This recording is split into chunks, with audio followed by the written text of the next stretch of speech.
Hi friends, welcome back to Mazhathulli creations. ഈ channel നിങ്ങൾ ആദ്യമായിട്ടാണ് കാണുന്നതെങ്കിൽ സബ്സ്ക്രൈബ് ചെയ്യാൻ മറക്കല്ലേ.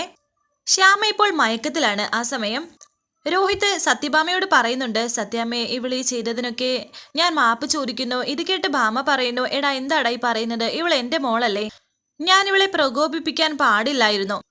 ഡോക്ടർ അങ്ങനെ പറഞ്ഞിരുന്നെങ്കിലും ഇവളുടെ കണ്ടീഷൻ അത്രയ്ക്ക് സീരിയസ് ആണെന്നുള്ള കാര്യം ഞാൻ അറിഞ്ഞിരുന്നില്ല. രോഹിത് പറയുന്നു, സത്യാമ്മേ ഇനി ഉണരുമ്പോഴും ശ്യാമ ഇതേ കണ്ടീഷനിൽ തന്നെയാണെങ്കിലോ? വേണ്ടത് ചെയ്യാടാ എന്നൊക്കെ ഭാമ പറയുന്നുണ്ട്. ഞാൻ അവളെ വിളിക്കാമെന്നും പറയുന്നു. നീ ഫോണിങ് തന്നെ എന്ന് പറഞ്ഞ് രോഹിതിന്റെ കയ്യിൽ നിന്ന് ഭാമ ഫോൺ വാങ്ങിച്ചു. വിഷ്ണു ആണെങ്കിൽ പ്രതീക്ഷയോടെ നിൽക്കുന്നു. ഇനി ശാലിനിയെ വിളിക്കുന്ന കാര്യമാണോ ഈ പറയുന്നത് എന്നോർത്ത്. രോഹിത്തെ എന്താ എന്നൊക്കെ വിഷ്ണു ചോദിക്കുമ്പോൾ രോഹിത് പറയുന്നു, ശ്യാമയ്ക്കൊപ്പം എപ്പോഴും ശാലിനി ഉണ്ടാകണമെന്നാണ് ഡോക്ടർ പറഞ്ഞിരുന്നത്. മരുന്നിനേക്കാൾ ഫലം ചെയ്യുന്നത് ശാലിനിയുടെ സാന്നിധ്യമാണ്. കുട്ടികളുടെ മാനസികാവസ്ഥയിലാണ് ഈ ശ്യാമ. വിഷ്ണു പറയുന്നു, എന്നിട്ടാണോ ശ്യാമയോട് സത്യാമ്മ അങ്ങനെയൊക്കെ പെരുമാറിയത്? ഇത് കേട്ട് രോഹിത് പറയുന്നു, സത്യാമ്മയ്ക്ക് അപ്പോൾ അതിന്റെ സീരിയസ്നെസ് അറിയില്ലായിരുന്നു. ഇപ്പോ നേരിട്ട് കണ്ടല്ലോ. അപ്പോ അമ്മ ഇപ്പൊ വിളിക്കുന്നത് എന്ന് വിഷ്ണു പറയുമ്പോൾ രോഹിത് പറയുന്നുണ്ട്, അതെ ബ്രോ, ശാലിനിയാണ് വിളിക്കുന്നത് എന്നോർത്ത് സന്തോഷത്തിലാണ് ഇപ്പോൾ വിഷ്ണുവും. ഭാമ അവിടേക്ക് വന്ന് രോഹിത്തിന് ഫോൺ തിരിച്ചു കൊടുത്തു. സത്യാമ്മേ എന്ത് പറഞ്ഞു എന്ന് രോഹിത് ചോദിക്കുമ്പോൾ ഭാമ പറയുന്നുണ്ട്, അവള് വരുമെന്ന്. ശാലിനി വരുന്ന കാര്യമാണെന്ന് എല്ലാവരും വിചാരിക്കുന്നു. ശാലിനി വരുവോ എന്ന് വിഷ്ണു ചോദിക്കുമ്പോൾ ഭാമ പറയുന്നുണ്ട്, ശാലിനിയോ എന്തിന്? അല്ല ഫോണില് എന്നൊക്കെ വിഷ്ണു പറയുമ്പോൾ ഭാമ പറയുന്നുണ്ട്, അല്ല ഡോക്ടർ ധന്യ വരുന്ന കാര്യമാണ് ഞാൻ പറഞ്ഞത്. സത്യമേ ഡോക്ടർ പറഞ്ഞത് എന്ന് രോഹിത് പറയുമ്പോൾ ഭാമ പറയുന്നുണ്ട്, അത് പറഞ്ഞ ഡോക്ടർ തന്നെയാ ഇപ്പോൾ വരുന്നത്. ഡോക്ടർ വരട്ടെ, എന്നിട്ട് തീരുമാനിക്കാം പിന്നെ എന്താണെന്ന്. രക്ഷപ്പെട്ടു, പക്ഷേ ശാലിനി ഇവിടെ വന്ന് നിന്നാൽ എല്ലാം പൊളിയും എന്ന് കാർത്തിക വിചാരിക്കുന്നുണ്ട്. രോഹിത് അവിടേക്ക് വന്നപ്പോൾ രാഘവൻ ചോദിക്കുന്നു, എന്താണ് ഇവിടെ കണ്ടതൊക്കെ? രോഹിത് പറയുന്നു, അച്ഛാ ഒരു പ്രശ്നമുണ്ട്, അത് സംസാരിക്കാനുള്ള സാവകാശം കിട്ടിയില്ലല്ലോ. എടാ അവളുടെ തലയ്ക്ക് ചെറിയൊരു മുറിവുണ്ട് എന്നല്ലേ പറഞ്ഞോളൂ, സ്റ്റെപ്പിന്ന് വീണിട്ട് കാര്യമായ പരിക്ക് പോലും ഇല്ല എന്ന് പറഞ്ഞു എന്ന് രാഘവൻ പറയുമ്പോൾ രോഹിത് പറയുന്നു, ശരീരത്തിന് അങ്ങനെ വേറെ പ്രശ്നമൊന്നുമില്ല അച്ഛാ, പക്ഷേ ഇവിടെ വന്നെല്ലാം വിശദമായി സംസാരിക്കാമെന്ന് വിചാരിച്ചതാ, പക്ഷേ ശാലിനിയോട് സത്യാമ്മ ഇറങ്ങിപ്പോകാൻ പറഞ്ഞതോടെ എല്ലാം കുഴപ്പത്തിലായി. എടാ നീ കാര്യം എന്താണെന്ന് വെച്ചാൽ തുറന്നു പറ രോഹിത്തെ എന്നൊക്കെ രാഘവൻ പറയുമ്പോൾ രോഹിത് പറയുന്നുണ്ട്, അച്ഛാ പുറമേ സാരമായിട്ടുള്ള മുറിവില്ലെങ്കിലും ശ്യാമിയുടെ തലച്ചോറിന്റെ നാഡീവ്യൂഹത്തിന് പരിക്കേറ്റിട്ടുണ്ട്. എന്ന് വെച്ചാൽ ശ്യാമിയുടെ മാനസികാവസ്ഥ ചെറുതായിട്ട് താളം തെറ്റിയിട്ടുണ്ട്. എടാ മക്കളെ നീ എന്താടാ ഈ പറയുന്നത് എന്നൊക്കെ രാഘവൻ പറയുമ്പോൾ രോഹിത് പറയുന്നു, മാനസിക രോഗമൊന്നും അല്ലച്ചാ, ഇപ്പോഴത്തെ പ്രായത്തിൽ നിന്ന് ശ്യാമ കുറച്ച് പുറകോട്ട് പോയി. കുട്ടിക്കാലത്തെ മനസ്സാണ് അവൾക്ക് ഇപ്പോൾ ഉള്ളത്. എടാ എന്താണെന്ന് വെച്ചാൽ വ്യക്തമായി പറ എന്ന് രാഘവൻ. അച്ഛാ മനസ്സുകൊണ്ട് അവളിപ്പോൾ ഒരു സ്കൂൾ കുട്ടിയാണ്. സ്കൂൾ കാലം കഴിഞ്ഞതോ വിവാഹം കഴിഞ്ഞതോ ഒരു കുട്ടിയുള്ളതോ അവൾക്കിപ്പോ ഓർമ്മയില്ല അച്ഛാ. എടാ നീ എന്താടാ ഈ സിനിമയിൽ കാണുന്നത് പോലെ പറയുന്നത് എന്നൊക്കെ രാഘവൻ പറയുമ്പോൾ വീണ്ടും രോഹിത് പറയുന്നു, സിനിമയിൽ കാണുന്നത് പോലെ അച്ഛ അല്ലച്ചാ, ജീവിതത്തിലും അത് തന്നെയാണ്. ഒന്ന് കാൽ തെറ്റി വീണാൽ ആർക്കും സംഭവിക്കാൻ പറ്റുന്നതേ ഉള്ളൂ. ഇതൊക്കെ ശ്യാമ തന്നെ നമുക്ക് മുന്നിൽ ഉദാഹരണമാണല്ലോ. ഭൂതകാലത്തിലെ ഏതോ ഒരു പോയിന്റിൽ തന്നെ നിൽക്കാണ് ശ്യാമ എന്നാണ് ഡോക്ടർ പറഞ്ഞത്. അത് കഴിഞ്ഞ് അവൾ മുന്നോട്ടേക്ക് വന്നില്ല. അത് കഴിഞ്ഞിട്ടുള്ള ഒന്നും അവൾക്ക് ഓർമ്മയില്ല. അതുകൊണ്ടാണ് അവൾക്കിപ്പോൾ നമ്മുടെ വീട് ഓർമ്മയില്ലാത്തത്. അവളുടെ മനസ്സിലുള്ളത് ശാരദാമ്മയുടെ നീളമുള്ള ഓടിട്ട വീടാണ്.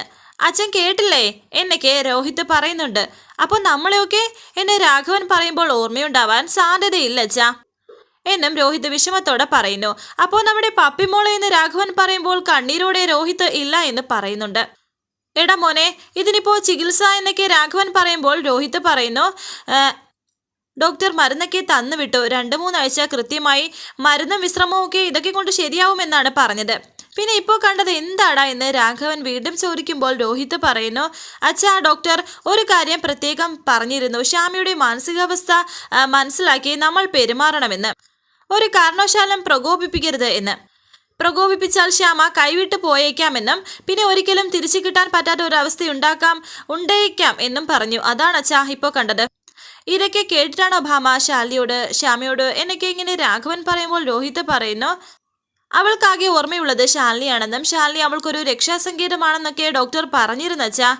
മരുന്നുകളേക്കാൾ ഫലം ചെയ്യുന്നത് ശാലിനിയുടെ സാന്നിധ്യമാണെന്നും പറഞ്ഞിരുന്നു. ശാലിനി ഒപ്പം ഉള്ളത് കൊണ്ട് മാത്രമാണ് ശ്യാമ ഹോസ്പിറ്റലിൽ നിന്ന് തിരികെ പോരാൻ പോലും തയ്യാറായത്. അപ്പോൾ ഇന്ന് രാഘവൻ ചോദിക്കുന്നു, എനിക്കറിയില്ല അച്ഛാ എന്ന് പറഞ്ഞ് കരയുകയാണ് രോഹിത്. ഇപ്പോൾ അവിടേക്ക് ഡോക്ടർ എത്തിയിരിക്കുന്നു, ഡോക്ടർ ധന്യ. ഡോക്ടർ അവിടേക്ക് വരുമ്പോൾ ആകെ തകർന്നിരിക്കുന്ന രോഹിത്തിനെയാണ് കാണുന്നത്. എവിടെ ശ്യാമ എന്ന് ചോദിക്കുന്നു. മുകളിലുണ്ടെന്ന് രോഹിത് പറയുന്നു. അങ്ങനെ രോഹിത് ഡോക്ടറെയും കൊണ്ട് ശ്യാമയുടെ മുറിയിലേക്ക് പോകുന്നു. വിഷമത്തോടെയും ടെൻഷനോടെയും ഇരിക്കുകയാണ് രാഘവൻ. ഭാമ എല്ലാം നശിപ്പിക്കും, അവളെല്ലാം നശിപ്പിക്കും എന്നൊക്കെ ഇങ്ങനെ പുലമ്പിക്കൊണ്ടിരിക്കുകയാണ് രാഘവൻ. ഇതേ സമയം ഇതുവരെയായിട്ടും ശ്യാമയ്ക്ക് ബോധം തിരിച്ചു വന്നിട്ടില്ല. ഭാമയാണെങ്കിൽ ഫോണിൽ ആരോടോ സംസാരിക്കുന്നുണ്ട്. അരികിൽ പൊന്നിയും കാർത്തികയും ഉണ്ട്. ചെറുതായി മയക്കത്തിൽ നിന്ന് ഉണരുകയാണ് ശ്യാമ. സത്യാമ്മേ, ശ്യാമക്കുഞ്ഞ് എന്നൊക്കെ ഇങ്ങനെ പൊന്നി വിളിച്ച് കാണിക്കുന്നുണ്ട്. പെട്ടെന്ന് ഫോൺ വെച്ചതിന് ശേഷം ശ്യാമേ മോളെ എന്നൊക്കെ ഇങ്ങനെ ഭാമ വിളിക്കുന്നുണ്ട്. ആ സമയത്താണ് ഡോക്ടറും രോഹിത്തും അവിടേക്ക് വന്നത്. ഡോക്ടർ ശ്യാമ എന്നൊക്കെ ഇങ്ങനെ പറയുന്നുണ്ട്. ശ്യാമേ എന്ന് പറഞ്ഞ് രോഹിത് വീണ്ടും ശ്യാമയെ വിളിച്ചു. എല്ലാവരും ഒന്ന് പുറത്തേക്ക് ഇറങ്ങി നിൽക്കണം, ഞാൻ ശ്യാമയെ ഒന്ന് ചെക്ക് ചെയ്യട്ടെ എന്ന് ഡോക്ടർ പറയുന്നുണ്ട്. എല്ലാവരും പോയി. എന്നാൽ ഭാമ മാത്രം അവിടെ നിൽക്കുന്നുണ്ട്. ഞാനും പുറത്തു പോകണോ എന്ന് ഭാമ ചോദിക്കുന്നു. സത്യാമ്മയും പുറത്തു പോകണമെന്ന് ഡോക്ടർ പറയുന്നുണ്ട്. അങ്ങനെ ഇപ്പോൾ എല്ലാവരും പുറത്തു നിൽക്കുന്നു. ഡോക്ടർ ചെന്ന് വാതിലടയ്ക്കുന്നുണ്ട്. എന്നിട്ട് ഡോക്ടർ ശ്യാമയോട് ചോദിക്കുന്നു, നീ ആള് ഞാൻ വിചാരിച്ചതുപോലെയൊന്നും അല്ലല്ലോ. അഭിനയിക്കാൻ പോവാണെന്ന് പറഞ്ഞപ്പോൾ അഭിനയിച്ച് തകർത്ത് കളയുമെന്ന് ഞാൻ വിചാരിച്ചില്ല കേട്ടോ. അല്ല, എന്തൊക്കെയാണ് നീ ചെയ്ത് കൂട്ടിയത്? ഞാനിപ്പോൾ വായിൽ തോന്നിയ ഒരു കഥ പറഞ്ഞു.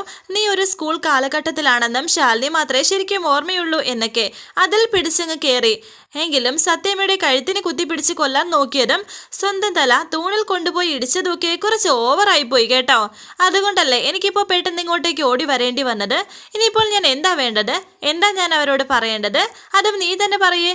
ശ്യാമയെ കളിച്ചത് മതി, ഇങ്ങോട്ട് എഴുന്നേറ്റിരുന്നേ, എന്നിട്ട് നോർമലായിട്ട് സംസാരിക്കേ എന്നൊക്കെ ഇങ്ങനെ പറയുകയാണ് ഡോക്ടർ. എന്നാൽ ശ്യാമ ഇങ്ങനെ ഇരിക്കുകയാണ്, ഒരേ കിടപ്പ് കിടക്കുകയാണ്. ഒന്നും ഇങ്ങനെ കേൾക്കുന്നത് പോലും ഇല്ലാത്തൊരു ഭാവത്തിൽ കിടക്കുന്നു. റൂമിൽ ആരുമില്ല എന്നൊക്കെ ഡോക്ടർ വീണ്ടും പറയുന്നുണ്ട്. ശ്യാമേ എന്ന് പറഞ്ഞ് ഡോക്ടർ വീണ്ടും വിളിക്കുന്നു. ശ്യാമയെ കളിക്കല്ലേ, നിന്റെ അഭിനയൊന്നും വേണ്ട, മതി, ഞാനൊരു ഡോക്ടറാണ്. ശ്യാമ എന്ന് പറഞ്ഞ് വീണ്ടും ശ്യാമയെ വിളിക്കുകയാണ് ഡോക്ടർ. എന്നാൽ ശ്യാമ മൈൻഡ് പോലും ചെയ്യുന്നില്ല. പുറത്താണെങ്കിൽ എല്ലാവരും ടെൻഷനോടെ ഇരിക്കുന്നു. പെട്ടെന്ന് ഡോക്ടറിന് ഒരു കാര്യം മനസ്സിലായിരിക്കുന്നു. തല കൊണ്ട് ഭിത്തിയിൽ ഇടിച്ചപ്പോൾ ശ്യാമയ്ക്ക് ഇനി യഥാർത്ഥത്തിൽ അങ്ങനെ തന്നെ ആയതാണോ എന്ന്. ഇനിയിപ്പോൾ ശ്യാമയ്ക്ക് അഭിനയിക്കേണ്ട കാര്യമില്ല. ഒറിജിനലായിട്ട് ശ്യാമ പഴയ ആ കാലഘട്ടത്തിലേക്ക് പോയി കഴിഞ്ഞിരിക്കുന്നു. ശ്യാമയെ ഡോക്ടർ പരിശോധിക്കുന്നു. ടെൻഷനോടെ എഴുന്നേൽക്കുകയാണ് ഡോക്ടർ. മോളെ, സ്വന്തം വിരി നീ ദൈവത്തോട് ചോദിച്ച് വാങ്ങിയതുപോലെ ആയല്ലോ ഇപ്പോൾ. തൂണിൽ നീ തലയിടിച്ചപ്പോൾ അറിയാതെ തന്നെ നിന്റെ നാഡീവ്യൂഹത്തിന് ക്ഷതമേറ്റിരിക്കുന്നു. അല്പം മുമ്പേ പറഞ്ഞത് ഇപ്പോൾ അറം പറ്റിയതുപോലെ എന്ന് ഡോക്ടർ വളരെ സങ്കടത്തോടെ ഇങ്ങനെ പറയുന്നു. ശേഷം ഡോറ് തുറക്കുകയാണ് ഡോക്ടർ.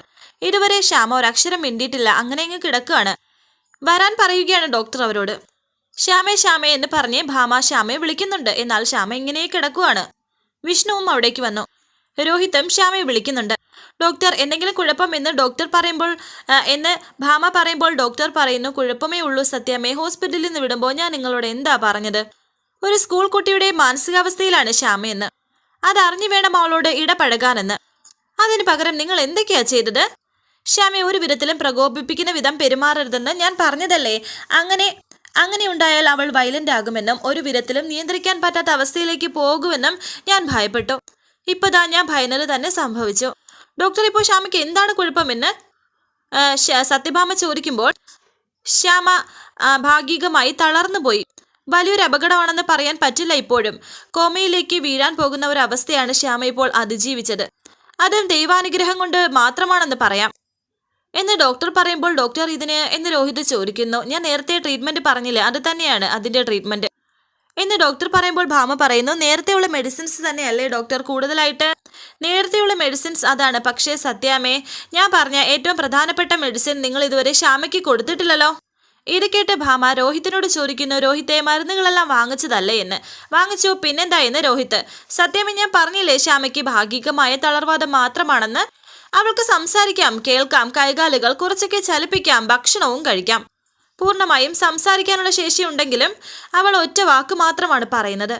ഡോക്ടർ ശ്യാമയുടെ അരികിലേക്ക് ഇരുന്നിട്ട് ശ്യാമ എന്ന് വിളിച്ചു. ശ്യാമയെ, ഞാൻ പറയുന്നത് കേൾക്കുന്നുണ്ടോ എന്നൊക്കെ ഇങ്ങനെ പറയുന്നുണ്ട്. ഞാൻ ഡോക്ടറാണ് ചോദിക്കുന്നത്. മോളുടെ പേരെന്താണെന്ന് ഓർമ്മയില്ലേ എന്ന് ചോദിക്കുന്നു. ശ്യാമ എന്നല്ലേ മോളുടെ പേര് എന്നൊക്കെ ഡോക്ടർ ഇങ്ങനെ പറഞ്ഞു കൊടുക്കുന്നുണ്ട്. ശ്യാമയ്ക്ക് ഇപ്പോൾ എന്താണ് വേണ്ടത് എന്ന് ചോദിക്കുമ്പോൾ ശ്യാമ ഇങ്ങനെ പറയുന്നു, കുഞ്ഞേച്ചി എന്ന്.